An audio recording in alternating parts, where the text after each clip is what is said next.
The media has done a great job of trying to reframe everything just because of their blind hatred for Donald Trump.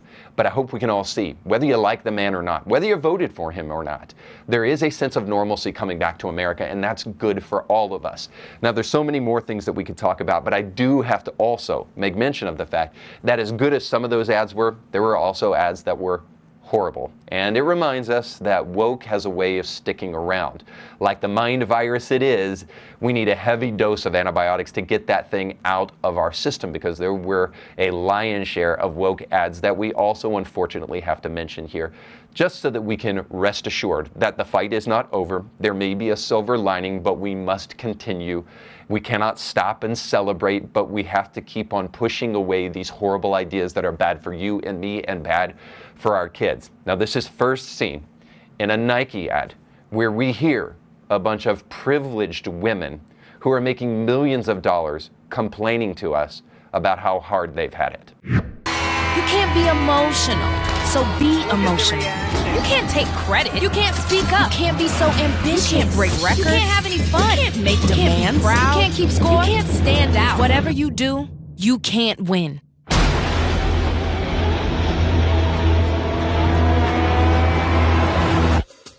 So win.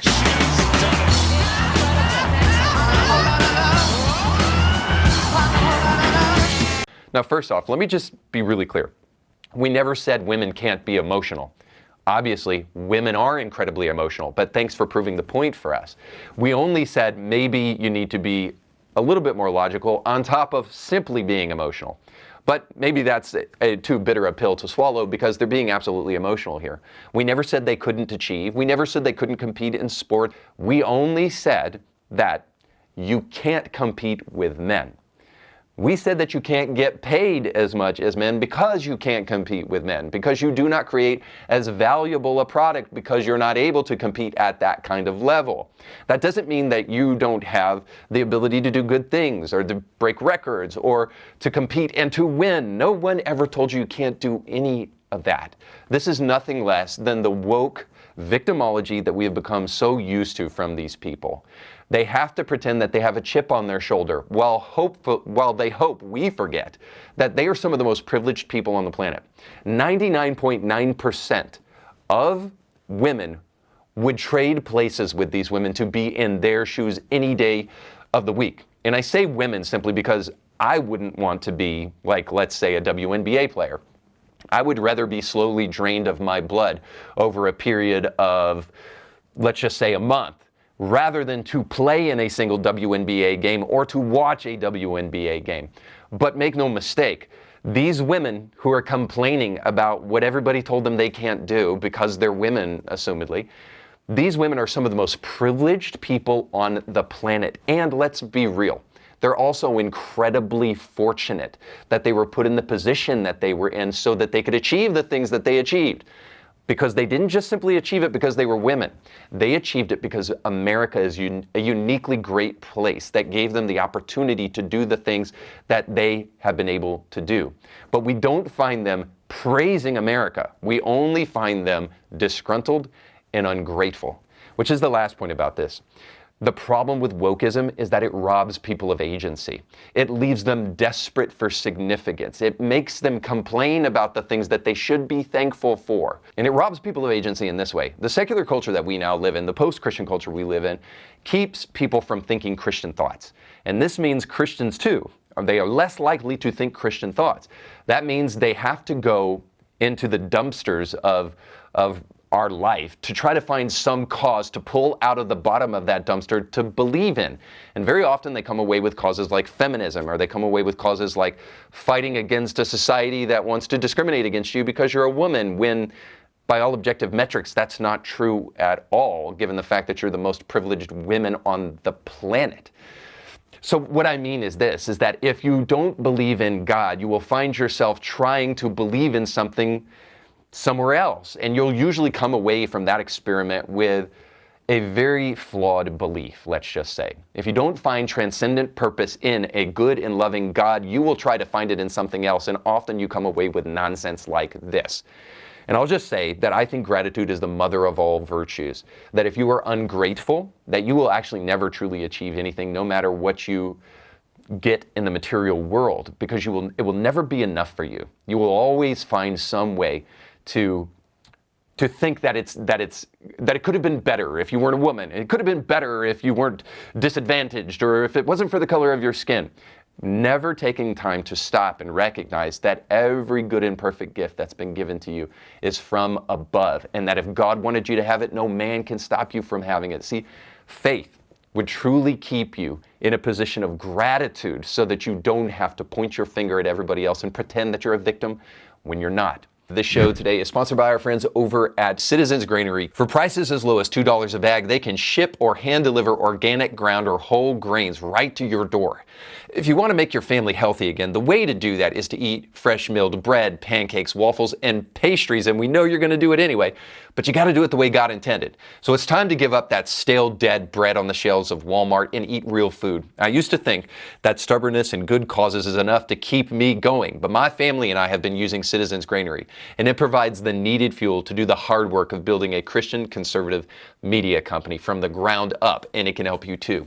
So you need to go to citizensgranary.com to support this business that cares about the things that you care about. And when you check out, make sure to use the code IndieThinker for 15% off your next order, and to let them know that we sent you. But speaking of your fault, there's also another ad from Canada. And I guess I could say it's your fault because you haven't tried to move, but it's also not your fault because you're Canadian. But these are the kind of ads that we might expect to come directly from Canada. For generations, this ally to the north has been by your side. Ontario, Canada. A partner connected by shared history, shared values, and a shared vision for what we can achieve together. Stable and secure when the world around us isn't. You can rely on Ontario for energy to power your growing economy, and for the critical minerals crucial to new technologies. Ontario is your third largest trading partner and the #1 export destination for 17 states. Our long-standing economic partnership keeps millions of Americans working. In a changing world, it's time to bring jobs back home and build together. More workers, more trade, more prosperity, more security. For generations, this ally to the north has been here. And for generations more, we'll still be here, right by your side.